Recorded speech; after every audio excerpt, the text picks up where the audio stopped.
Hoy quiero seguir conversando con ustedes acerca de la obra del Espíritu Santo y estamos hablando de la convicción. Y quiero hablarles hoy acerca de la convicción de justicia. Quiero decirles que cada una de esas predicaciones, para poder llevar a cabo de manera apropiada, se requeriría toda una serie de cada una de esas. O sea que si hablamos de la convicción de pecado, de la convicción de justicia, de juicio, serían 3 series, sin embargo están dentro de una serie y quiero solo tener una predicación que sería especie de introducción acerca de los temas, porque son temas muy amplios en la Escritura y requieren de tiempo para uno poder analizarlo. Pero hoy converso con ustedes acerca de la convicción de justicia. Y quiero compartir el texto sagrado con ustedes. Así que vamos en pie y vamos a tener la escritura en esta mañana. Quiero compartir con ustedes en la segunda carta del apóstol Pablo a los Corintios, en el capítulo 3, versículo 7. Tener el texto en esta mañana para la predicación de la convicción de justicia. Leemos en el nombre de Jesús. Si el ministerio de muerte grabado con letras en piedra fue con gloria, tanto que los hijos de Israel no pudieron fijar la vista en el rostro de Moisés a causa de la gloria de su rostro, la cual había de perecer, ¿cómo no será más bien con gloria el ministerio del Espíritu? Porque si el ministerio de condenación fue con gloria, mucho más abundará en gloria el ministerio de justificación. Muy amable.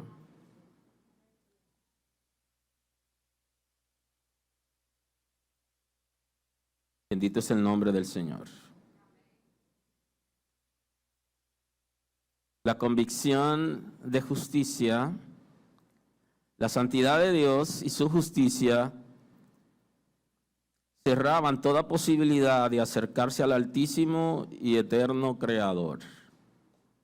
La naturaleza de santidad y de justicia de Dios cerraban la posibilidad de que un ser humano caído se acercara a Dios. No había manera de que pudiera acercarse, porque ya sabemos que la santidad de Dios es perfecta y que no hay ninguna forma de pecado en Dios, ni hay maldad en Dios. Y todo lo que es maldad, todo lo que es pecado, no procede de Dios. Entonces, los que están en condiciones de pecado, como estaba el mundo en ese momento, todos estábamos perdidos, sin esperanza, no podíamos acercarnos a Dios, porque su santidad no permitía que nos acerquemos. Inclusive, para hoy podernos acercar, necesitamos una obra del Espíritu Santo que se llama santificación. Escuche bien, hoy, en la gracia y mediante el sacrificio de Cristo, para podernos acercar a Él, necesitamos una obra de santificación. De manera que cuando usted busque en la Escritura la santidad de Dios y la justicia de Dios, usted dice, no había manera. ¿Por qué la justicia de Dios? Porque Dios es justo y todo pecado, toda violación a leyes establecidas por Dios debe ser castigado y no puede ser pasado por alto bajo ninguna circunstancia. Entonces, ¿cómo nos acercamos a Él? No había manera. Por su santidad y su justicia, nosotros estábamos excluidos de Dios. No había posibilidad, la mínima posibilidad no existía.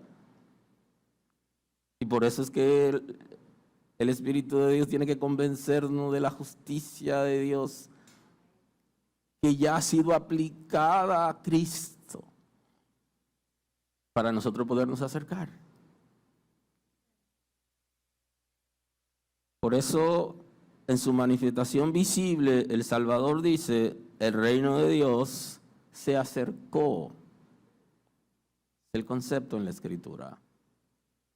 Nuestro Salvador, en una manifestación visible, pública, dice, el reino de Dios, el reino de los cielos se ha acercado. Él está diciendo, no hay manera de que alguien pueda escaparse de la justicia de Dios, no hay manera de que alguien pueda acercarse a Dios por su santidad, pero Dios ha decidido, el Padre ha decidido acercar el reino. Nadie puede alcanzarlo por sus méritos,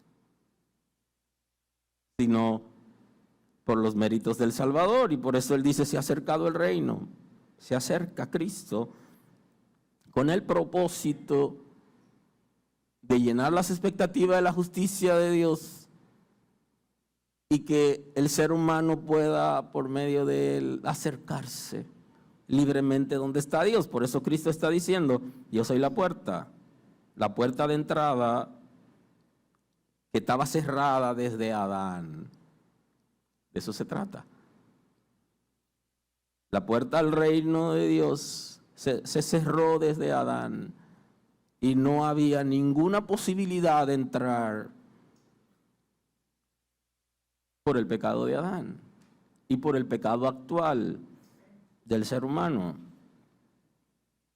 Y cubriendo el abismo que existe entre el ser humano pecador y el Altísimo Creador, por esto hablamos de que Cristo, como el único camino al Padre, porque es el único camino que tiene un puente sobre el abismo. Cristo dice que Él es el camino y que Él es la puerta. Él nos ha enseñado esto. Porque Él es el camino, el único camino, aunque hay predicadores que están dudando todavía si aparece otro camino o si hay alguna posibilidad de que alguien sea salvo por medio de otra persona que no sea Cristo. La Biblia dice que solamente Él es el camino al Padre, es el único ente de reconciliación y es la única puerta por donde hay que entrar. Y entonces, Él es el camino que tiene un puente en el abismo. Porque todos los demás caminos tienen un abismo, pero no tienen puente.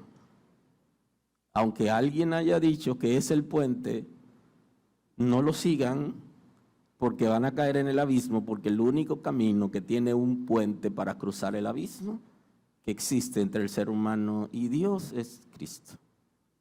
Y por eso Él está diciendo, el reino de Dios se acercó, la puerta se ha abierto y el camino se ha abierto. Y la Escritura misma habla del nuevo camino, o sea, es un camino que se abrió por medio del cuerpo de Cristo, por medio de su sangre, para que el ser humano pueda acercarse a Dios. Porque el pecado ha creado un abismo entre la santidad y la justicia de Dios. Y Cristo es el que puede cubrir ese abismo como un puente. Aleluya. Por eso hablamos de que Cristo como el único camino al Padre, porque es el único camino que tiene puente sobre el abismo. Los otros caminos terminan en el abismo. No hay posibilidad. La santidad y la justicia de Dios nos dan oportunidad para saltar, pasar por alto o dejar de pagar. Aquí no se puede saltar, aquí no se puede pasar por alto, aquí no se puede dejar de pagar. Porque la justicia de Dios y su santidad no admite posibilidades de saltar ni dejar de pagar o dejar de cumplir compromisos, porque su justicia es perfecta. Y entonces aquí es donde interviene Cristo, que sobre Él tiene que caer todo el peso de la justicia de Dios. Y ojo con esto, el Espíritu Santo va a convencernos de justicia, porque si no nos convence de justicia, usted no podrá entender que usted puede ser salvo. Pero usted no va a poder permanecer en la gracia. Y usted posiblemente se ha dado cuenta que mucha gente van a tener contacto con la palabra y con la iglesia, pero no van a recibir a Cristo, no van a vivir en Cristo. ¿Cómo nos damos cuenta de eso? Cuando la gente no persevera, es justamente por eso. Porque han sido resistentes a la obra del Espíritu Santo y el Espíritu de Dios no ha podido convencerlo y no puede permanecer. Porque para nosotros poder permanecer necesitamos ser convencidos de aquellas cosas que son imposibles para el ser humano alcanzar y que fueron alcanzadas en Cristo.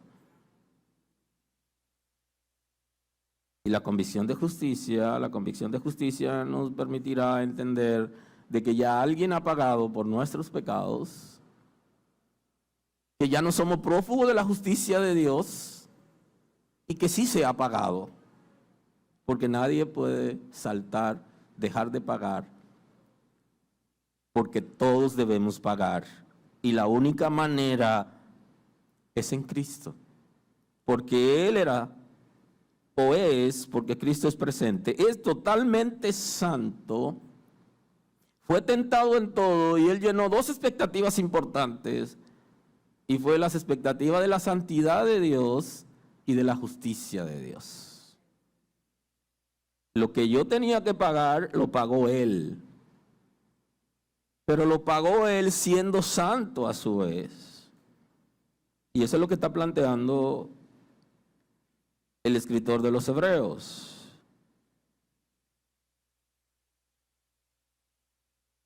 Porque no tenemos un sumo sacerdote que no puede compadecerse de nuestras debilidades, sino uno que fue tentado en todo según nuestra semejanza, pero sin pecado. Así lo describe el escritor de los Hebreos en el capítulo 4, el versículo 15 de la carta a los Hebreos.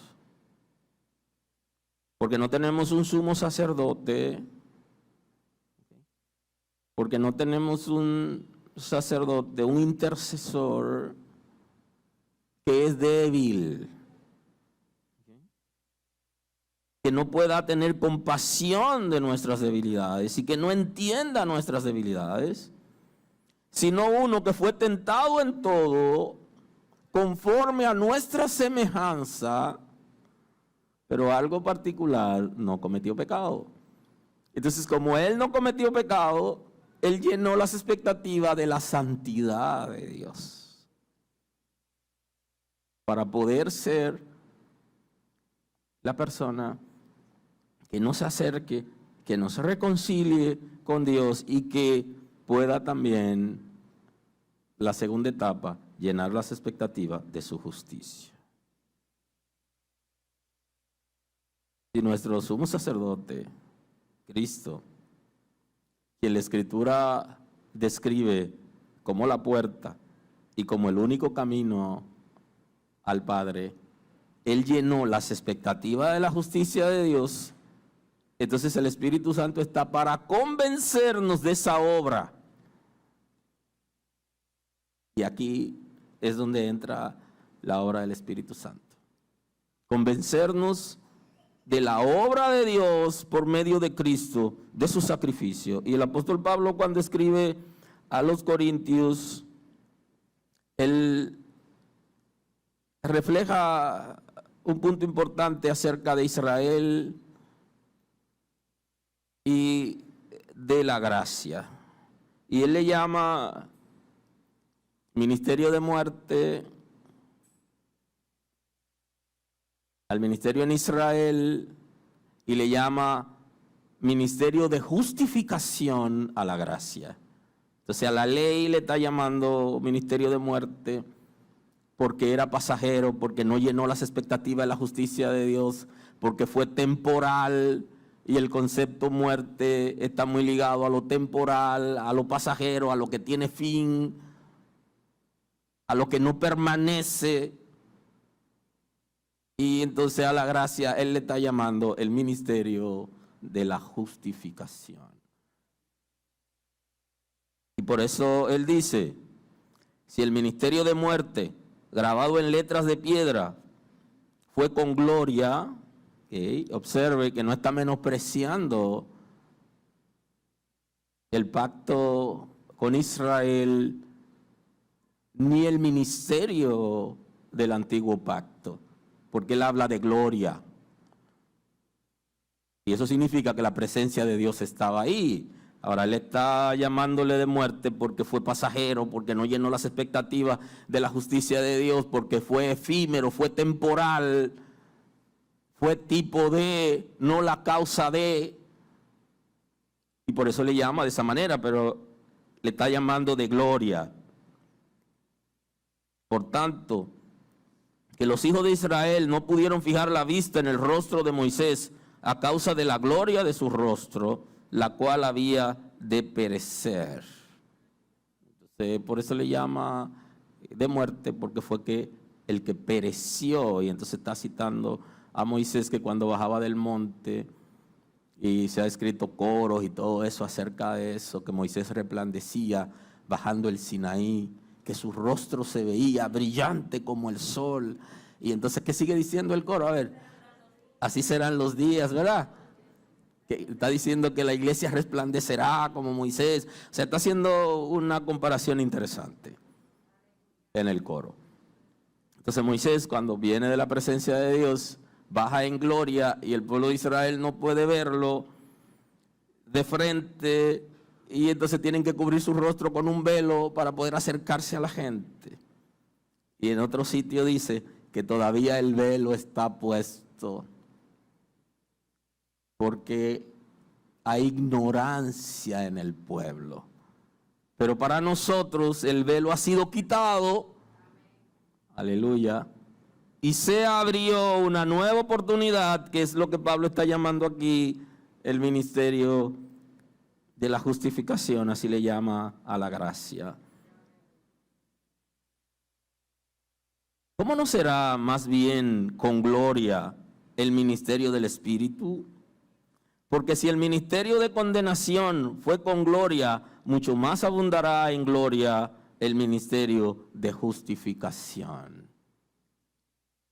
Entonces el apóstol Pablo está llamando a la gracia, y aquí asociamos el concepto de convencimiento, de justicia, está asociando a la gracia con la justificación. No puede haber gracia sin justificación. Si bien la gracia es una manifestación del amor de Dios, pero para que exista como dispensación, la gracia perfecta, para que exista como dispensación, requiere de que la justicia de Dios haya sido llenada por Cristo. Si Cristo no hubiera llenado las expectativas de la justicia de Dios, la gracia no existe. Y hablo de la gracia perfecta, porque la gracia, en cada dispensación había una gracia. Y así se define la dispensación como un periodo en el que Dios trató con el hombre, que siempre iniciaba con una gracia y que regularmente terminaba con una catástrofe. Pero iniciaba con una gracia, o sea que la gracia de Dios viene desde la misma creación, para ser exacto. Y aún en el pecado de Adán hubo gracia, y por eso Dios le permitió a Adán tener descendencia, por su gracia. Ahora, la gracia perfecta como dispensación está ligada a la justificación, porque no puede haber salvación sin justificación. De ahí que cuando el Espíritu Santo nos ha convencido, por medio de la convicción, el Espíritu Santo nos lleva a un estatus de ser hijo de Dios. Primero el convencimiento, luego la transformación. Y cuando ya usted tiene el estatus de hijo de Dios, es como cuando usted tiene un pasaporte de una nación que no hay manera de que usted deje de ser ciudadano, porque ya usted ha entrado en otro estatus. La obra del Espíritu Santo es tan extraordinaria en el ser humano que cuando ha sido completada, cuando nosotros hemos asumido que hemos sido justificados y que nuestra condición pecaminosa ha sido totalmente borrada y que no hay rastro de ella, y que hemos sido santificados para libremente entrar donde está Dios y que hemos sido regenerados, la vida de nosotros va a dar un giro extraordinario, un giro de 180, muy importante. Y no hay manera de que nosotros volvamos atrás. Y justamente el regreso al pecado, el regreso al mundo, es una señal de que la obra del Espíritu Santo no ha sido completada en nosotros. Y eso implica de que no nos hemos rendido, porque para que el Espíritu de Dios pueda completar su obra, tenemos que rendirnos. Hay que darle la oportunidad. Y la justificación está muy ligada a la salvación, porque no puede haber salvación si alguien no llena las expectativas de la justicia de Dios. Y la justificación está ligado a un concepto judicial, que es cuando alguien es descargado de culpas, declarado libre de culpas. Pero nosotros estamos seguros que somos culpables y sabemos que Dios es santo y que Él es justo, pero todo eso ha caído sobre Cristo, y esa obra, para nosotros poderla aceptar, el Espíritu tiene que convencernos. Por eso, en la carta a los Romanos, el apóstol Pablo, tanto en el capítulo 4 como el capítulo 5, él se explaya acerca del concepto de la justicia de Dios, de la justificación.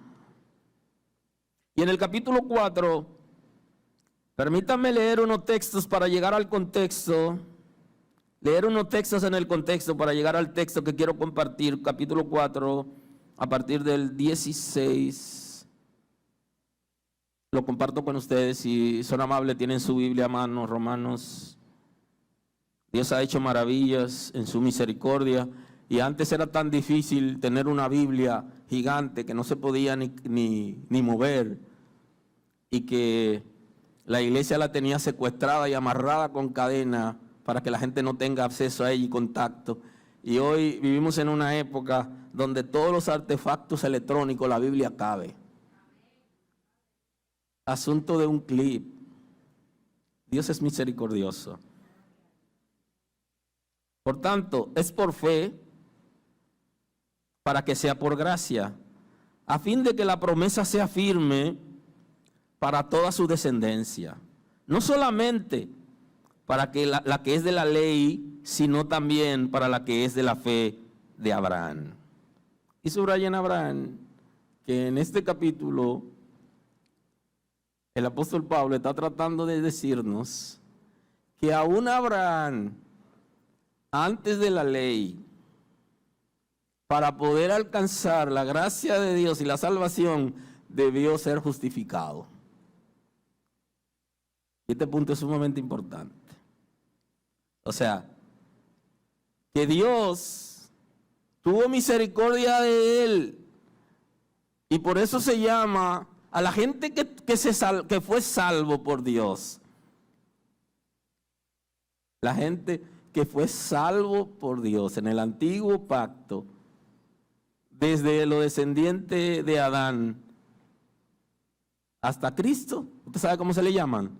Los justos de todos los tiempos, que incluye los justos de la gracia y los justos del antiguo pacto. Los justos del antiguo pacto y los justos del nuevo pacto se conocen como los justos de todos los tiempos. ¿Y sabe lo que significa eso? Gente salva. Porque para ser salvo todo el tiempo, desde la caída de Adán, hay que ser justificado.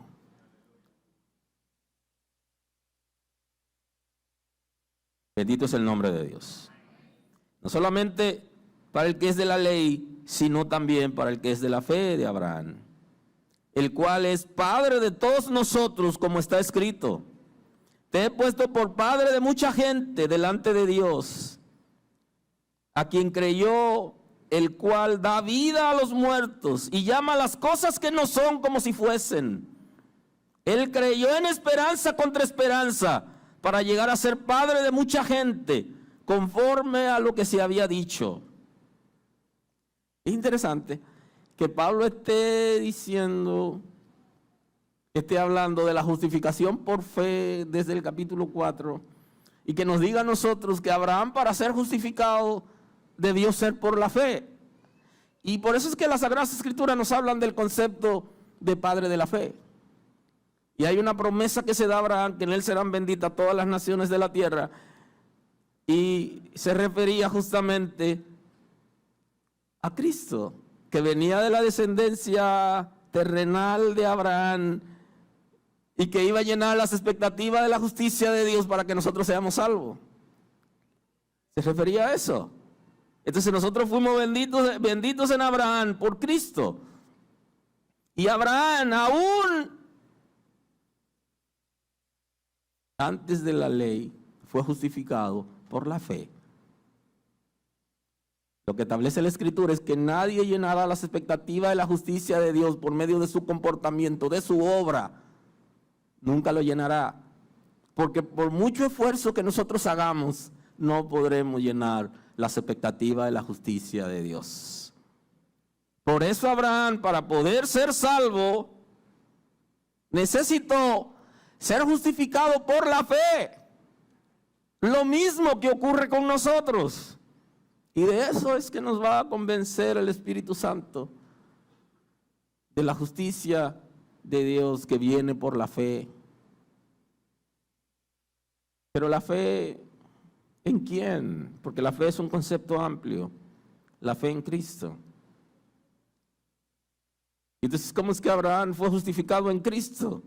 Y eso tiene que ver con los misterios de Dios. Que para él ser justificado, para él poder alcanzar la gracia de Dios, fue de acuerdo a la fe, no por sus obras. Que ya en Cristo estaba establecido desde la caída de Adán.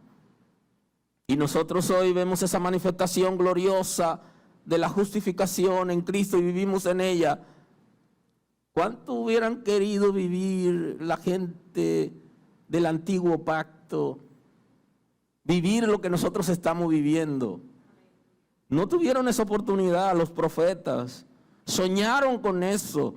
Jacob inclusive habla de Silo, cuando venga Silo. Todo un profeta hablando del Salvador de la humanidad, de Cristo.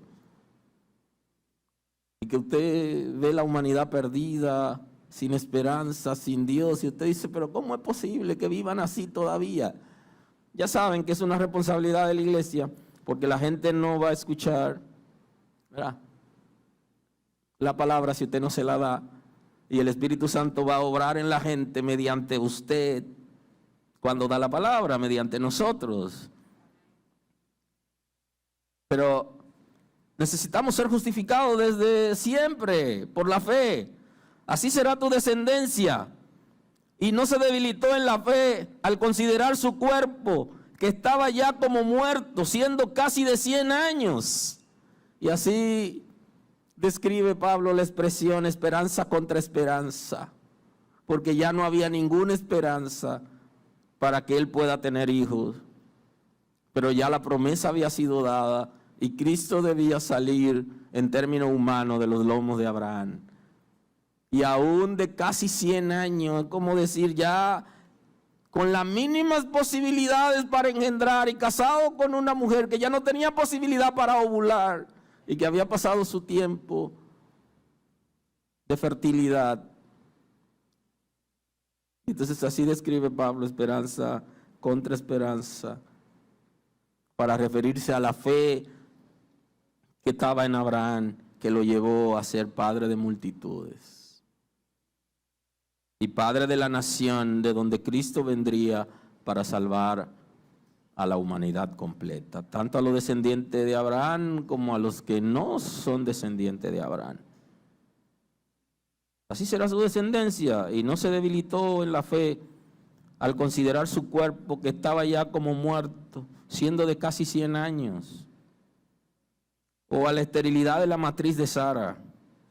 Tampoco dudó por incredulidad de la promesa de Dios, sino que se fortaleció en fe, dando gloria a Dios, por lo cual también su fe le fue contado por justicia. Entonces el apóstol Pablo está diciendo, de la misma manera que nosotros hoy somos convencidos por el Espíritu Santo de la justicia de Dios, de la justificación por fe, así Abraham también fue convencido y le fue contado su fe por justicia. Abraham fue justificado de la misma manera que nosotros, porque Abraham no pudo llenar las expectativas de la justicia de Dios.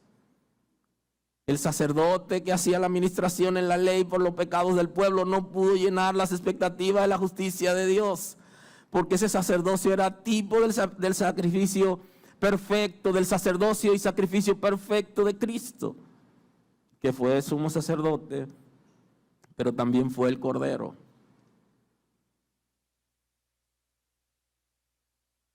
Por eso el Espíritu Santo nos va a convencer de la justicia de Dios que ha sido llenada por Cristo, y que aún nuestro padre Abraham, que es considerado padre de la fe de los creyentes, porque creyó a Dios cuando ya no había esperanza,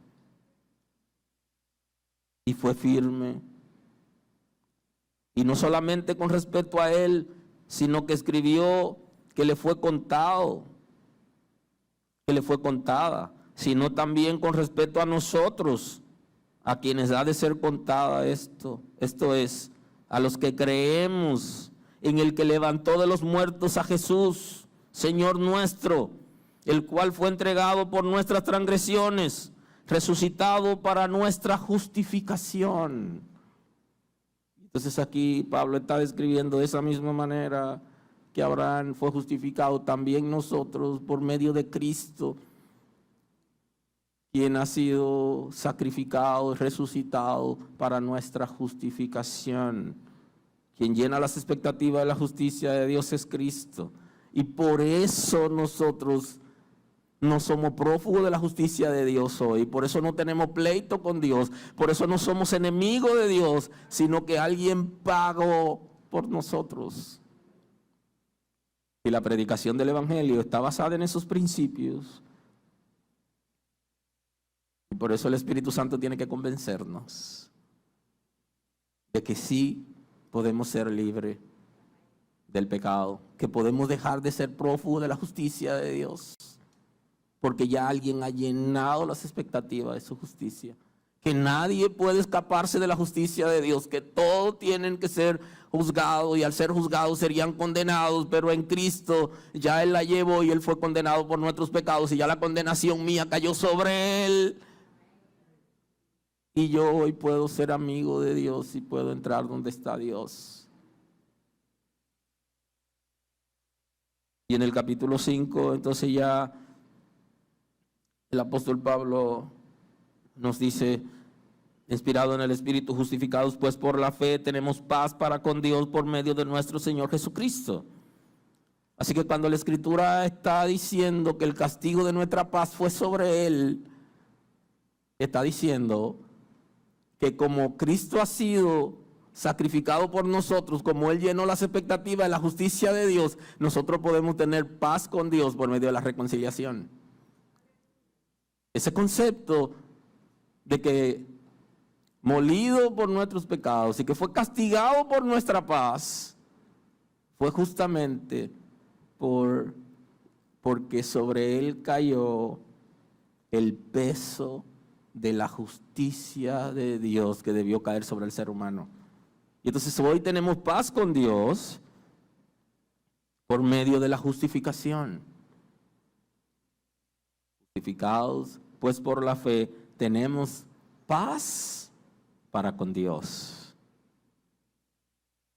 Es posible que en algún momento vivamos una crisis, un momento como que la paz de nosotros sea vulnerada alrededor de nosotros, pero hay una paz que tiene que ver con la reconciliación con Dios, el hecho de no estar contra la justicia de Dios, que esa nada ni nadie la puede tocar.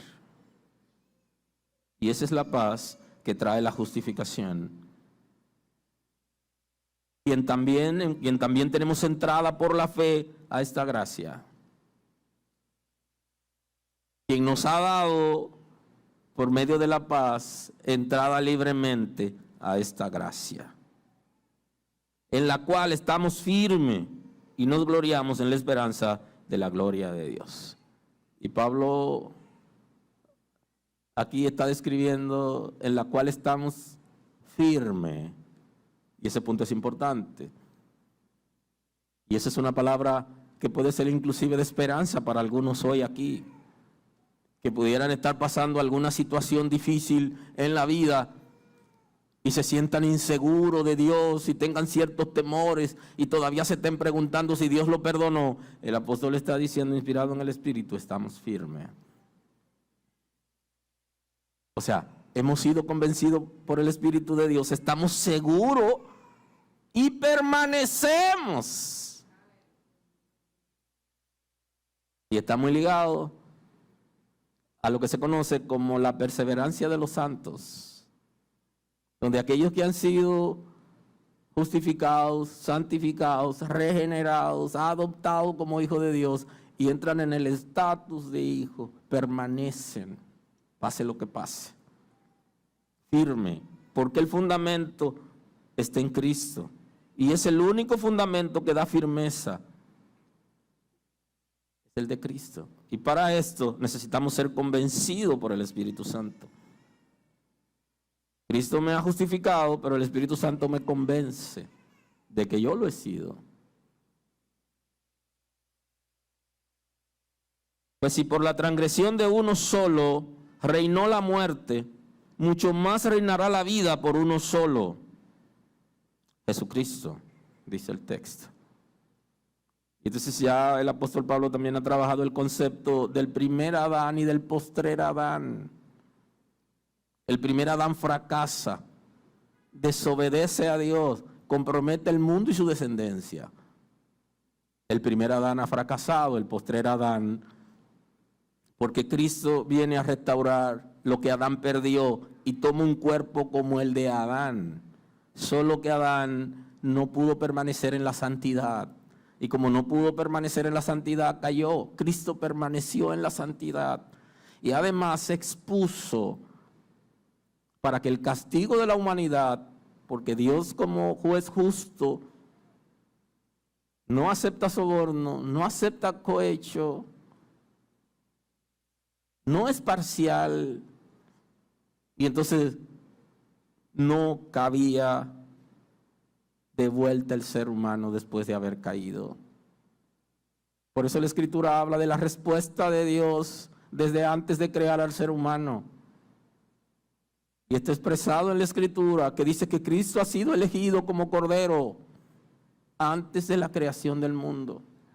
Dios tenía la respuesta al fracaso del hombre, porque Él es santo y justo. Y no hay manera de que alguien pueda escaparse o que Él pueda pasar por alto. Por eso Cristo tuvo que pagarlo. Pagó por mí, pagó por ti, pagó por nosotros. Y nosotros podemos ser justificados. El postrer Adán ha vencido al infierno en el mismo terreno donde el infierno venció al primer Adán.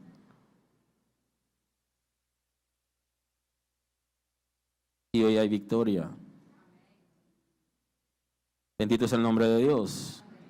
Así como por la transgresión de uno vino la condenación a todos los hombres, de la misma manera por la justicia de uno vino a todos los hombres la justificación de vida. Por la justicia de Cristo, por la justicia del Padre que fue aplicada en Cristo, tenemos nosotros justificación para vida. De eso habla la Escritura en la convicción de justicia, del sacrificio perfecto del Santo que fue inmolado como Cordero por nuestras transgresiones. Porque así como por la desobediencia de un hombre los muchos fueron constituidos pecadores, así por la obediencia de uno los muchos serán constituidos justos. Observe que en vez de utilizar el concepto salvo aquí, utiliza el concepto justo, justificación. Porque en el contexto lo que nos está llevando es que nosotros podamos comprender que para nosotros ser salvos tuvimos primero que ser justificados en Cristo y que el Espíritu Santo tiene que convencernos de esto para nosotros poder ser exitosos. Fuimos constituidos justos, primero fuimos constituidos pecadores por Adán y luego justos en Cristo. Y cuando usted se mira a usted y usted mira a Dios y mira su santidad, usted se da cuenta que es imposible que usted pueda acercarse a Él. Pero para esto apareció Cristo. No es por los méritos suyos, es por los méritos del Salvador. ¿Quién podrá llenar las expectativas de la justicia de Dios? ¿Quién podrá por su propia fuerza servir a Dios? Es por medio de Cristo. Inclusive el mismo Cristo está diciendo, sin mí nada pueden hacer. Sin Él nada podemos hacer. Es solo por Él. Si el ser humano tiene la voluntad, y aquí lo trabaja el texto también, el texto habla de la obediencia. Porque Cristo fue obediente. Y el texto dice obediente hasta la muerte, y no cualquier muerte, sino la muerte de cruz. O sea, fue obediente hasta la muerte bajo maldición en que Él fue llevado. Y entonces yo necesito ser obediente como una demostración de que yo he aceptado la obra del Espíritu Santo. Y para obedecer yo tengo que tener la disposición, la voluntad, doblegarla al Espíritu Santo para que pueda efectuarse el señorío de Cristo en mi vida. Y esa es una responsabilidad mía. Claro que sí, el ser humano interviene porque también el ser humano tiene libre albedrío. Dios le dio libertad para hacer lo que Él determine por medio de su voluntad. Y nosotros hemos decidido por Cristo. Aleluya. No porque nosotros fuimos libremente y dijimos, yo acepto, recibo a Cristo. No, porque ya Él ha llenado las expectativas de la justicia de Dios y nos ha dado la oportunidad para que nosotros libremente entremos donde Él está. O sea, Él tomó la iniciativa, es la palabra. Y nosotros tenemos que voluntariamente obedecerlo. De la misma manera que el texto habla de la obediencia de Cristo. Bendito es el nombre de Dios. Por eso habla, el texto dice, por la obediencia de uno, los muchos serán constituidos justos. La obediencia de Cristo, que fue capaz de, siendo santo, de no tener pecado, aceptar el desafío de sufrir mi culpa para luego justificarme y que yo pueda tener acceso al Padre. Hay que concluir, introducciones inconclusas. La obra del infierno es más efectiva en el pecador por el acorralamiento. La obra infernal acorrala al pecador en su condición de pecado, a tal punto que el pecador llega a la conclusión, si hice eso que es malo, ¿por qué no hacer lo otro? Y entonces llega a una vida de libertinaje. Y de esta manera obra el infierno en la vida del pecador, lo acorrala. Tú no tienes salida, para ti no hay esperanza. La vida que tú has llevado delante de Dios, nunca encontrarás oportunidad. Esa es la obra del infierno. La obra del Espíritu es lo contrario. La obra del Espíritu de Dios trabaja en la incredulidad, trabaja en el intelecto, trabaja en el corazón, trabaja en el espíritu, trabaja en la mente para convencernos de la verdad de Dios expresada en la Escritura y del sacrificio de Cristo. Por eso está contra incredulidad. La obra de convicción viene a desequilibrar la incredulidad. Y de ser incrédulo pasamos a ser creyentes. Y yo, que le dije la semana anterior que me consideraba uno de los más incrédulos que había, porque no había manera de que yo entendiera nada,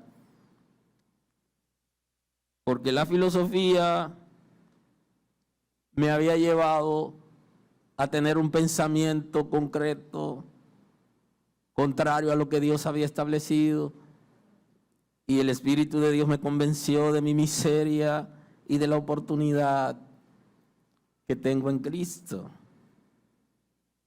Porque la convicción desequilibra la incredulidad, la deja en cuerda floja, y esa es la obra del Espíritu de Dios. Nos convencerá de que la justicia divina se aplicó a nuestro Salvador y que Satanás ha sido juzgado por la justicia de Dios y ya condenado, y que no tiene poder en aquellos que abren su corazón para recibir a Cristo. Así que nos volvemos a ver ahí mismo en la próxima entrega acerca de la convicción de juicio.